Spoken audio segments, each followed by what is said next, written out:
박지원 의원이 홍준표를 찍으면 문재인이 된다. 이런 얘기를 했어요. 이런 발언에 대해서는 어떻게 보십니까? 저도 이제 그 얘기를 들으면서 박근혜 옆에 최순실이가 있었지 않습니까? 네. 안철수 옆에 이제 박지원이가 있는데 그 박지원 의원이 뭐 부지런한 건 좋은데 말하는 게 너무 이렇게 뭐랄까 이해타산적인 관점에서만 하지 않습니까? 예. 그런 건 좋은 정치는 아닙니다. 선거에는 도움을 줄까요? 저쪽 당 입장에서 봤을 때? 신뢰를 못 받기 때문에 큰 도움이 안 됩니다. 선거에 도움이 안 되고. 네. 박지원 대표는 저하고 오랫동안 일을 같이 했어요. 이박 담합 때문에 고생했었잖아요. 제가 잘 알잖아요. 무엇보다 잘 알고 지난번에 이제 구속된 것 때도 제가 도와줘서 구속을 면했고 그래가지고 재판에서 이제 무죄도 나오고 이제 그랬는데 그 쭉 이렇게 말씀하시는 게 너무 자기 이해관계 중심으로 그러니까 정치의 격을 떨어뜨리는 거죠. 그리고 그게 계속 오래 하다 보니까 사람들이 이제는 신뢰도 안 하게 되고 이제 그런 거라서 별 의미는 없습니다. 알겠습니다. 그 언론이 계속 이제 기울어졌다. 우리 편이 아니다. 이런 얘기 쭉 했습니다. 그런데 어제 엊그제 오늘까지죠. 계속해서 KBS에서 전쟁 위협 관한 보도를 지금 계속 내고 있습니다. 그래서 뭐 김정은이 뭐 자기 무아들한테 침공 남침 이야기를 벌써 했다든가 계속 결국은 이게 보수들을 자극해가지고 보수표 결집 혹은 이 안보에 불안한 중도들을 땡겨 올라가는 그런 전략 아니겠습니까? 근데 이게 통하느냐 안 통하느냐. 선거 때마다 벌써 뭐 한 몇십 년째 그걸 싸우잖아요. 근데 그게 안 통하는 것이 그 2010년에 그 천안함 사건 때 그 인천 앞바다에서 천안함이 저기 됐지 않습니까? 그때 인천시장 선거를 송영길 후보가 이겼잖아요. 그러니까 우리 국민들이 하도 그런 거에 이제 많이 그동안 시달려 가지고 이제 그런 거에는 별 동의를 안 씁니다. 이제. 효과는 없을 것이다. 네, 알겠습니다. 자, 그러면 선거 관련 이야기는요. 조금 있다가 본격적으로 다시 한번 해보도록 하고요. 우선 다른 얘기 좀 먼저 하고 가겠습니다. 전두환 씨가 회고록을 냈어요. 이순자 씨도 냈다고 하는데 이 회고록이 지금 엄청난 논란을 불러일으키고 있습니다. 그 뭐 5.18에 대해서 굉장히 폄하하는 그런 내용도 있어가지고 지금 5.18 단체에서도 비난 성명이 폭주하고 있는데 이해찬 총리께서 여기에 대해서 전두환이 헛소리이다 이렇게 말씀하셨어요. 회고록을 혹시 보셨습니까? 회고록은 뭐 하려고 그걸 사봅니까? 네, 보지는 않았고 이제 그 뉴스를 통해서 들었는데 제가 광주 청문회에서 그걸 많이 다뤘지 않습니까? 예. 그 보면은 집총을 하고 이제 나갔다는 군인들이 거기에 실탄을 가지고 장전을 했단 말이에요. 장전한 총을 들고 나갔다는 것 자체가 발포 명령에는 마찬가지인 거예요. 그래가지고 나중에 밝혀진 게 헬기에서 맞으면 그 발사한 것도 나왔지 않습니까? 그러니까 이미 그렇게 무장한 병력을 그 광주 현장에 파견했다는 하는 것 자체가 이미 그때 그 더군다나 다른 정상적인 일반적인 군인도 아니고 공수부대 아닙니까? 공수부대는 성격상 공격적인 부대거든요. 방어부대가 아니거든요. 침투해서 공격하는 부대 아닙니까? 그런 부대를 그 광주까지 보냈다는 것 자체가 그 살인 행위 하기 위한 발포라고 볼 수밖에 없는. 대법에서도 그렇게 판결을 했지 않습니까? 네. 그런데 군통수권자가 대통령인데 그때 보안사령관으로 국가보위 입법회의 의장이었나요? 그 나중이고 이제 계엄사령관은 이희성이라는 사람이고 네. 실제 장악은 이제 전두환이가 했죠. 쿠데타를 해가지고. 그러고도 계엄사령관은 이희성을 앞에 세워놓고 그런 짓을 한 거죠. 네.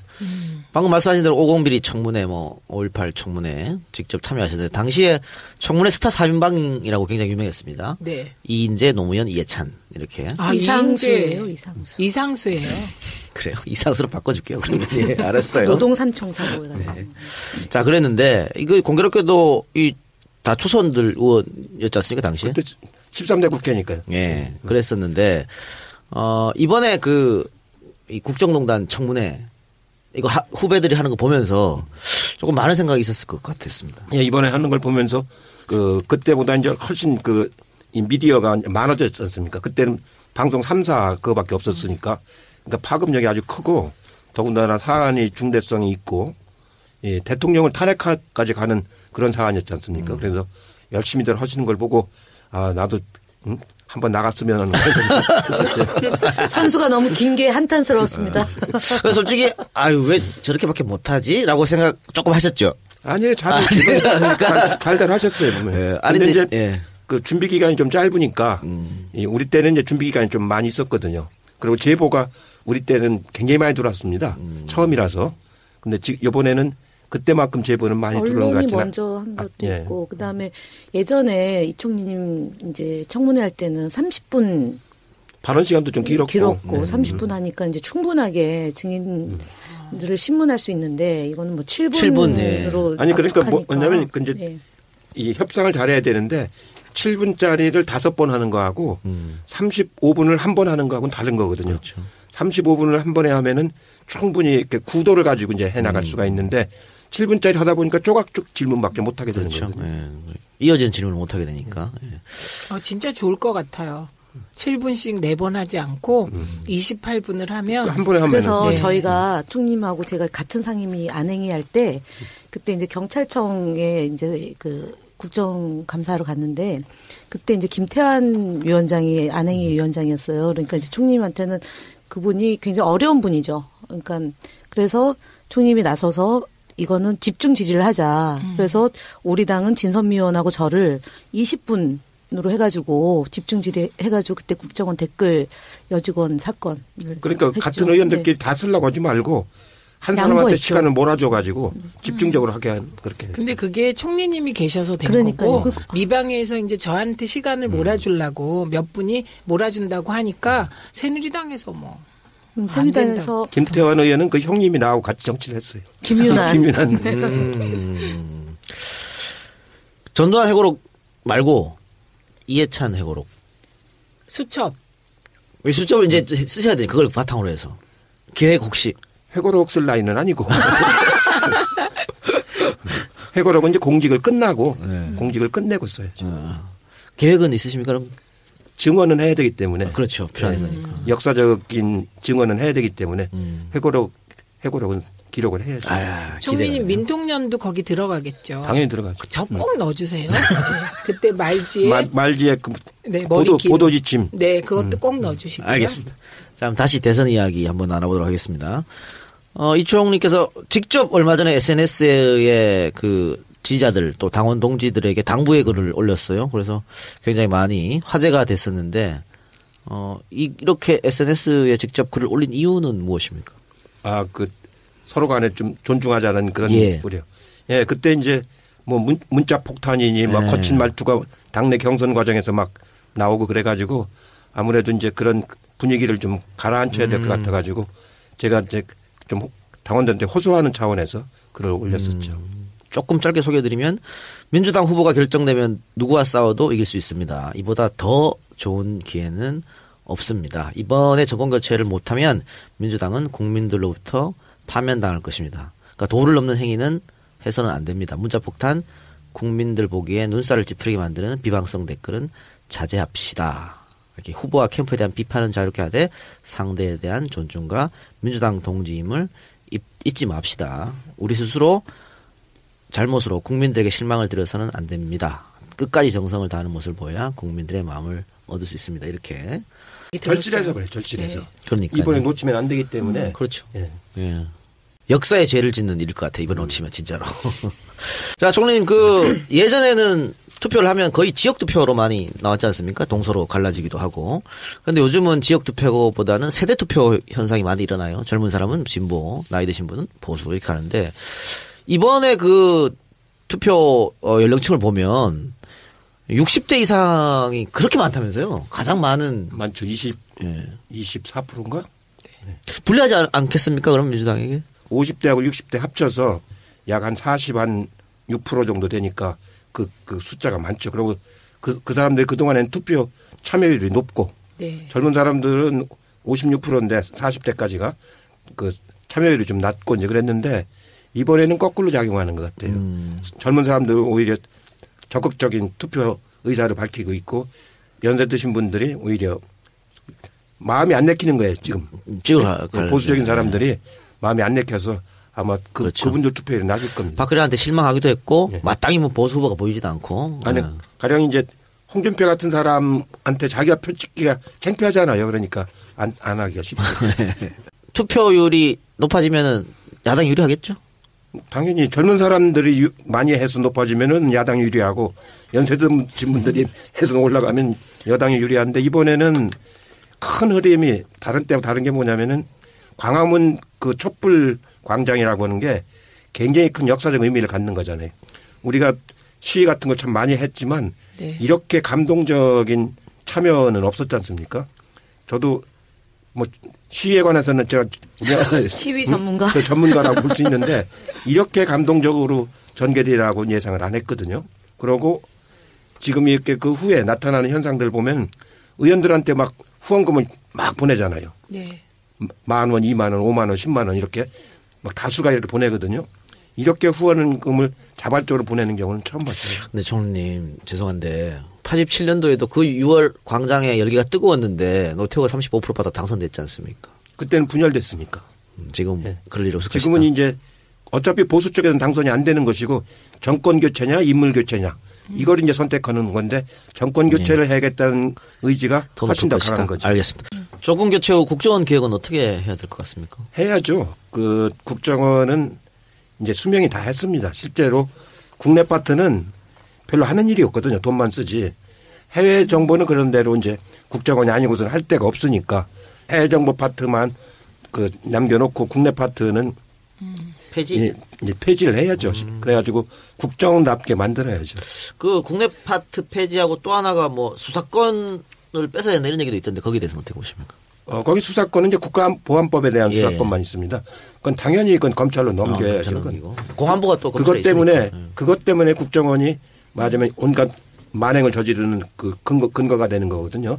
그것 때문에 이제 그 검찰을 또 파견을 받고 이제 그러는 건데 지금 뭐 간첩이라는 게 있지도 않고 국가보안법 위반자가 거의 없지 않습니까? 옛날에도 대부분은 다 무죄가 됐지 않습니까? 예, 조작이죠. 다 조작하고 이제 그러는 건데 실제로 국정원은 제가 총리할 때 보고를 받아보면은 쓸만한 정보가 별로 없어요.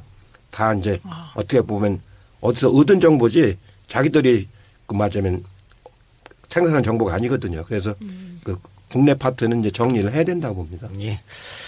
자, 지금껏, 역대 선거를 보면요. 총선이든 뭐 지방선거든 대선이든 호남이 민주당을 한 80% 이상, 뭐 대선은 한 90% 뭐 압도적으로 밀어줬습니다. 몰표를 안겼는데 지난 총선에서는 그런 모습이 보이지 않았고요. 이번 대선에는 어떻게 예상하십니까? 문재인 후보하고 이제 안철수 후보로 이제 갈라지죠. 이제 어떻게 갈라질지는 더 이제 좀 지켜봐야 되겠는데 현재까지는 문재인 후보가 안철수 후보보다 2배 이상 많은 거로 지금 나오고 있는데 결국은 호남 분들 역시 그 뭐냐면은 이 호남에 가면은 이제 양무 호남 시무국가라는 말을 그분들은 굉장히 아주 자긍심을 가지고 얘기하잖아요. 호남이 없으면 나라가 있겠느냐 그런 뜻인데 그래서 올바른 정권에 들어서는 쪽으로 만약 나중에는 힘을 몰아주는 이런 경향을 보이기 때문에 지금보다 오히려 안철수하고 문재인 후보 간의 격차는 더 벌어질 걸로 저는 그렇게 전망을 하죠. 더 벌어질 것이다. 알겠습니다. 근데 상당히 벌어졌었는데 네. 최근에 이 여론 출렁인다는 여론조사가 나오고선 되게 근접해 있습니다. 근데 여기 시간이 지나면 좀 바뀌지 않을까요? 그러니까 예. 네. 뭐 호남 분들이 뭐 전략적 투표를 잘한다. 거기도 세대적인 차이가 나요. 호남도 그렇죠. 예. 여론조사에 보면은 연세 드신 분들은 안철수 쪽이 좀 많고 네. 젊은 사람들 쪽은 그 문재인 쪽이 훨씬 많고 좀 그렇죠. 그게 그분들 정편의 영향일까요? 저는 다시 돌아올 거라고 봅니다. 문재인 후보가 경선 그 막바지에 압승을 하고 싶다 이런 얘기를 했습니다. 압승이 필요한 시점입니다. 그 뭐 정권 교체해도 120석이 안 됩니다. 지금 탈당한 사람도 있고 해서 그렇기 때문에 국민의 압승의 힘을 바탕으로 국정 동력을 이끌어 나가야 될 것 같은데 문 후보가 압승을 하기 위해서 지금 갖고 있는 뭐 자산이나 여러 가지 말고 또 좀 보완할 점이 있으면 어떤 점이 있을까요? 지금은 이제 새롭게 뭐 추가적으로 보완할 거라기보다도 그동안 준비된 걸 충분히 잘 실행하는 일이 더 중요한 일이라고 보고요. 국민들이 이제 그 앞으로 이제 정치적 상황을 이제 염려들을 하시는데 내가 보기에는 120석으로 지금 시작을 하지만 실제로 그 대선이 끝나고 나면은 가을부터는 이제 개헌 논의로 들어갈 거 아닙니까? 개헌 논의로 들어가면서 권력 구조를 어떻게 할 거냐 이거에 따라서 정파들 간의 입장이 막 달라질 텐데 그렇게 하면서 내년쯤 가면은 제가 보기엔 큰 그 맞아 정계 개편이 이루어질 가능성이 아주 높다고 보죠. 그 김대중 대통령 때 당선되고 나서 DJ가 이제 상대당 의원들을 많이 이제 데리고 왔지 않습니까? 좀 덩치를 키우기 위해서. 그때 뭐 의원 빼내가기 하면서 막 엄청 욕했었던 기억이 나는데. 그건 뭐 빼내가기 한 건 아니고 네. DJ 비연합을 해서 이제 당선이 됐는데 대개 이제 의원들 중에서는 야당은 잘 못하고 여당으로 붙는 사람들이 있습니다. 어렵것. 그런 분들이 그때 이제 일부가 왔었는데요. 많이 온 건 아니고 일부가 이제 왔었는데 전 이번엔 그런 차원이 아니고 맞으면 의원 내각제로 할 거냐 이원 집정부제로 할 거냐 아니면 분권화된 대통령제로 할 거냐 이런 권력 구조에 따라서 그다음에 선거구를 이제 뭐 복수 아니 중대 선거구 중대 선거구로 할 거냐 이런 문제들이 막 쏟아져 나올 거란 말이죠. 그 과정 속에서 저게 지금 자유한국당이 저게 유지가 되겠습니까? 지금 제가 보기엔 거의 해산 수준으로 갈 거거든요. 지금 그 사람들은 어디로 가야 될 거 아닙니까? 그런 현상들이 이제 발생을 하겠죠. 그런 식으로 정계 개편이 일어날 거라고 이제 예측을 하셨는데 그 골수 야당 지지자들은 그렇게 해서 들어온 사람들을 받는데 조금 거부감은 있을 것 같습니다. 그럼요. 그렇기 때문에 그런 큰 구조 속에서 원칙이 있는 협치, 원칙이 있는 소통 이게 중요한 거죠. 원칙 없이 그냥 숫자만 불리기로 가면은 아무 의미가 없어지는 것이고 원칙을 가지고 이제 그 협치를 하고 이합 집산이 이루어질 때 그 중심을 잘 잡아야 되는 거죠. 자, 최민희 의원은 지금 지역위원장. 네. 김현우 의원은 아니시. 네, 저는 뭐 지역이 없습니다. 곧 지역위원장이 되시지 않을까요? 계속 아픈 데를 팍팍 찌르시네요. 네. 원래 그래요. 청취자들이 모르실까 봐 내가 물어봤어요. 자, 근데 2012년 대선 때 지역위원장들이 자기 선거처럼 안 움직였다. 그래서 패배했다라는 지적이 있었어요. 이번에는 어떨까요? 저는 뭐 저희 지역구 같은 경우는 이미 대선 준비를 본인 지역구 얘기하지 마시고 오래전부터 하고 있습니다. 최민희 의원 열심히 하는 거 다 합니다. 아, 아세요? 네, 다 알고 있습니다. 예. 그런데 다른 분들도 이번에는 그런 분위기예요. 예, 그리고 지난 대선의 경우는 이게 이제 모든 일을 개인의 자발성에 기초해서 하기는 어려운 거거든요. 당이 얼마나 당 중심을 중심으로 일사불란하게 움직이게 하느냐예요. 이번엔 이제 지금 총리님께서 선대위에 들어가시니까 좀 일사불란하게 움직일 수 있는 힘이 좀 가해지지 않을까요? 그렇기도 하고 또 이제 내년 지방선거가 있어서 지방선거에 나갈 사람들이 지금 현장에서 굉장히 활발하게 움직이거든요. 본인 얼굴도 알릴 겸 경선에서. 네. 이게 선거운동이에요. 그리고 이번에 득표율이 많이 안 나오는 지역들은 본인 스스로 저기가 되지 않습니까? 그렇기 때문에 이 뿌리까지 지방의회까지 이제 움직이기 때문에 이번에는 많이 움직일 수밖에 없는데 12년도에는 그게 이제 후보도 당에 대해서 큰 여기가 일체화된 게 좀 약했고 당 캠프가 제가 빠지면서 그냥 이 당이 없었어요. 구심점이 없어가지고 막 집행하는 힘이 별로 없었죠. 이제 이번에는 그런 우를 범하면 안 되죠. 그 박근혜 전 대통령이 대통령 당선되고 나서 당청 관계가 그냥 수직 관계거든요. 그러니까 청와대에서 당에 뭐라고 하면 그냥 일사불란하게 움직이는 거고 그 명령 내리고 거기에 반기 들면 배신자 나가 이렇게 됐는데 이번에 문재인 후보가 정권을 잡으면 이 당청 관계는 또 어떻게 정립해야 될 것 같습니까? 그러니까 이제 그 문재인 후보하고 제가 얼마 전에 같이 저녁을 먹으면서 긴 시간 얘기를 해보니까 12년도에 출마했을 때하고는 당에 대한 이해도가 많이 달라요. 이게 당이 중요하다는 걸 이제 많이 알아가지고 당을 중심으로 해서 맞은 선거를 치러내겠다. 그 다음에 당정 간의 수평적 관계를 유지하겠다. 그 수평적 관계를 유지하면서 당에서 인사추천도 받겠다. 이런 생각을 이제 가지고 계시더라고요. 그러니까 그 전에 이제 당정청 협의를 해보면은 당이 준비를 안 해요. 그러니까 당정청 협의를 해버리면 그 정부 쪽이나 청와대한테 끌려가는 거지. 그러니까 이번에는 당이 그 이제 정책 협의를 하고 예산 협의하고 인사 협의를 하지 않습니까? 이걸 하기 위한 준비를 잘 해야 돼, 당이. 네. 응? 가령 법률 같은 거는 정책 파트에서 이제 하고 예산도 이제 그 예산 파트에서 하고 인사는 인사 파트에서 하고 이렇게 해서 당정청 협의를 할 때 사전 준비를 하고서 그거를 요구한단 말이죠. 그 준비가 있어야 끌려가지 않고 이제 가는 건데 제가 총리할 때 보니까 당이 이게 불안정하니까 수실 지도부가 바뀌니까 그거를 준비하는 구심점이 없는 거예요. 그러니까 가보면은 정책위장이나 이 사람들이 아무 준비 없이 나와 있어. 그리고 정책개혁 맡은 지가 한 몇 달 되질 않아. 그러니까 파악이 안 되죠. 그러니까 당이 안정이 안 돼 있으니까 그렇게 되는 거거든요. 그래서 이번에는 안정된 당을 가지고 당의 그 당정청 협의하는 게 주로 정책, 법률, 예산, 그다음에 예산, 인사 이 네 가지거든요. 되게 그거를 이제 하면은 충분히 대등한 관계로 끌어갈 수가 있게 되는 거죠. 그리고 이건 구체적인 질문인데요. 지난번 대선 때 저희 이제 본가가 TK니까 주위 어른들이 문재인 한 번도 안 왔다 이거야.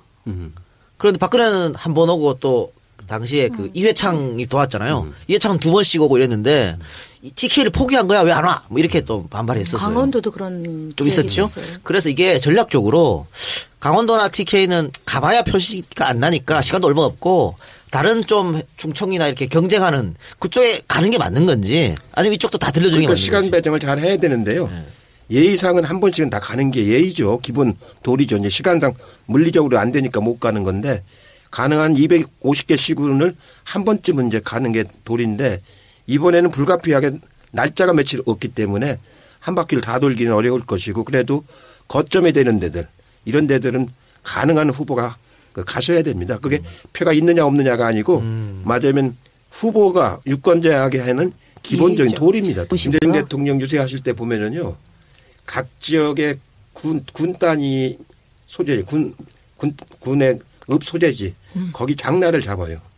장날을 잡아가지고 하루에 한 5군데씩 10군데씩 간다고 이렇게. 장날이 지방에 가면 장날이 사람이 많이 모이니까 네. 그렇게 해가지고 스파트 유세를 해요. 네, 한 5분에서 10분 사이에. 5분에 10분 간 유세하고 또 떠나고 미리 선발 때는 거기 가서 준비해 놓고 있고 또 5분하고 떠나고 5분하고 떠나고 그렇게 해서 하루에 많이 다닐 때 한 10군데도 다니고 막 그렇습니다. 총님 예전에 선거운동 하시다가 크게 사고 날 뻔했던 것도 죽을 있었잖아요. 뻔했었어요. 그때 어떻게 했느냐면은 김 대통령 선거 운동을 하는데 나하고 노무현 후보하고가 이제 리레이로 연설을 하러 다녔는데 저기 홍성에서부터 서울까지 오는 거예요. 그러니까 이제 노무현 그때 의원이 나보다 30분 먼저 출발해서 연설을 하고 나는 그 다음에 내가 거기 가서 연설해서 홍성, 그 예산, 그 다음에 당진, 천안 이렇게 해갖고 광명까지 올라오는데 수원에서 막 비가 와갖고 좀 늦었어요. 그래가지고 수원 노타리 이렇게 돌아서 들어가야 되는데 급하니까 안 돌고 이렇게 가다가 트럭 충돌했어요. 큰 트럭이 와가지고 탁 쳐가지고 얼른 내가 여기 옮겨 앉았더니 문이 이렇게 찌그러졌어. 서울 수도권은 뭐 인구의 거의 절반입니다. 2천만 이상 되는 거니까. 그런데 서울을 포함한 수도권에서는 문재인 후보가 굉장히 뭐 네, 앞서고 있습니다. 이길 것 같아요. 나머지 그 서울 수도권 빼고는 지금 PK가 또 가장 1,000만이 넘어가니까 네. 여기 가장 거기도 이기고 높은데 있습니다. 여기가 또 안철수 후보도 부산이 고향이란 말이죠. 근데 그게 이상한 게요, 총리님. 안철수 후보도 부산이 고향인데 부산을 정치적인 거점으로 삼지를 않고 호남을 잡았잖아요. 자기 이제 의원들이 호남에만 있으니까 네. 왜냐하면 국민의당은 호남당이나 마찬가지 아니에요 지금. 네. 호남 플러스 수도권에 2명밖에 없지 않습니까? 서울에 둘. 그러니까 다른 충청권이나 영남 지역이나 이런 데는 지구당도 거의 없을 정도거든요. 제가 있는 세종시에도 지구당이 없어요. 그러니까 그쪽에서 선거 참관인도 구하기가 어려울 거란 말이죠. 네. 지역 조직이 없으니까. 그래서 막상 선거에 들어가면은 선거에 들어가서 막 줄다리기 하면은 이쪽은 조직화된 세력이 있어가지고 이제 표를 담게 되는 거고 저쪽은 오는 표만 담게 되는 거 아니에요. 자기들 조직이 없기 때문에. 그래서 선거전에 들어가면 현저히 차이가 납니다. 그러면은 지금 뭐 부산 그 출신 그 민주당 의원들은 50%까지도 보고 있더라고요. 득표율을. 네. 득표율을. 예. 최근에 많이 바뀌었으니까요. 지금 부산 지역은 그 정치 여론 그 지형이 많이 바뀌었습니다. 그러니까 우리 당이 몇 명 됐죠? 부산에서? 6명? 6명 됐나요? 경남까지 합쳐서. 경남까지. 경남까지 경남 대구까지 하면 김경수. 13명. 13명. 그러니까 그쪽 분위기가 많이 바뀌었기 때문에 더군다나 자유한국당 사람들이 거기서 표를 많이 못 가져가기 때문에 예. 50%도 충분히 가능할 수 그러니까 있죠. 지난번 부산에서 39% 받았거든요. 예. 50% 넘긴다면은 뭐 그런 가능성 게 있죠. 있다고 보는데 TK는 어떻게 보세요? TK는 지난번에 20%를 못 받았습니다. 이번에는 30% 이상 받을 수 있을까요? TK는 지금 안철수 후보한테 많이 지는 걸로 최근에 나오는 지역입니다. TK. 그러니까 지난번보다 더 받아야 이기는 거 아니겠습니까? 20%는 더 받지 않을까요? 그래서 제가 왜냐면 옛날 수구 여권들이 안철수 쪽으로 TK 지역에서는 자기 후보가 없다시피 하니까 그리 가고 있는 거죠 지금. 그러니까 그건 야당표가 가고 있는 게 아니고 옛날 수구 세력표가 가고 있는 거죠. 근데 대구에서 지난번 저희 총선에 그러니까 득표를 보면은요 34구요. 그다음에 이제 국민의당이 18%, 16% 얻었거든요. 근데 지금 정당 지지율이 예 그렇게 보면 지금 뭐 대구나 경북은 조금 어려운데 울산 이런 쪽에 있는 지역위원장들은 굉장히 고무적이에요. 예. 그리고 역대 선거에서 충청을 이기는 사람이 다 이겼습니다. 그렇죠. 예. 근데 지금 뭐 충청 출신 그러니까 출신인데 뭐 충청 대망론 얘기했던 반기문도 지금 없고요. 안희정 지사도 경선에서 패배했고 충청 표심은 어떻게 가려고 보십니까? 충청표는 이번에 보셨지 않습니까? 그 충청 지역 투표하고 전체 표에서 48대 37인가 그랬지 않습니까? 안희정 후보가 37이고 문재인 후보가 48이지 않습니까? 그러니까 그만큼 이제 충청도도 맞으면 지역성을 벗어났다는 얘기거든요. 지역주의가 이제 아니라는 얘기이기 때문에 저는 비슷할 거라고 봤어요. 비기거나 조금 앞서거나 그럴 줄 알았는데 의외로 생각보다 10% 이상 차이가 났잖아요.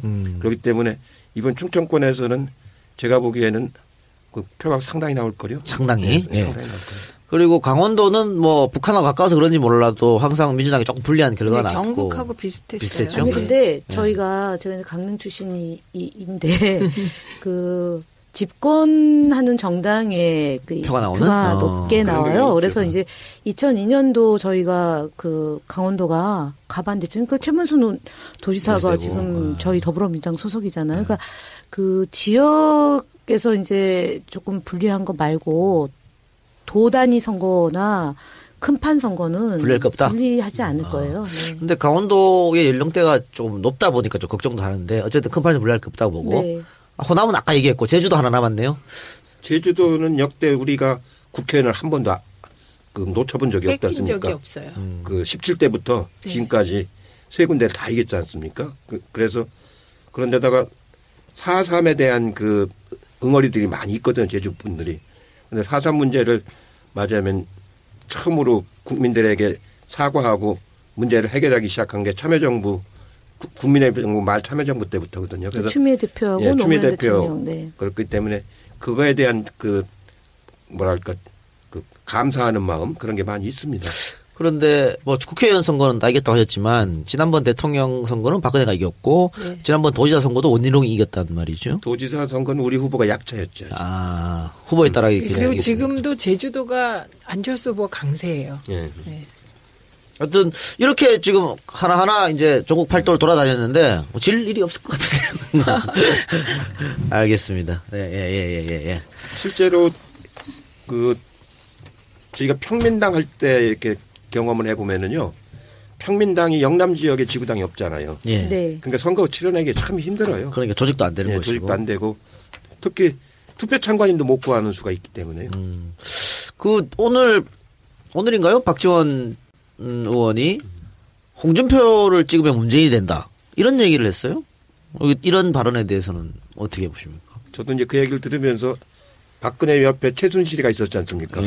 안철수 옆에 이제 박지원이가 있는데 그 박지원 의원이 뭐 부지런한 건 좋은데 말하는 게 너무 이렇게 뭐랄까 이해타산적인 관점에서만 하지 않습니까? 예. 그런 건 좋은 정치는 아닙니다.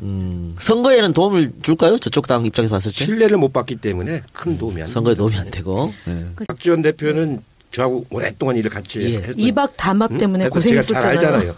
무엇보다 잘 알고 지난번에 이제 구속된 것 때도 제가 도와줘서 구속을 면했고 그래가지고 재판에서 이제 무죄도 나고 이제 그랬는데 그 쭉 이렇게 말씀하시는 게 너무 자기 이해관계 중심으로 네. 그러니까 정치의 격을 떨어뜨리는 거죠. 그리고 그게 계속 오래 하다 보니까 사람들이 이제는 신뢰도 안 하게 되고 이제 그런 거라서 별 의미는 없습니다. 알겠습니다.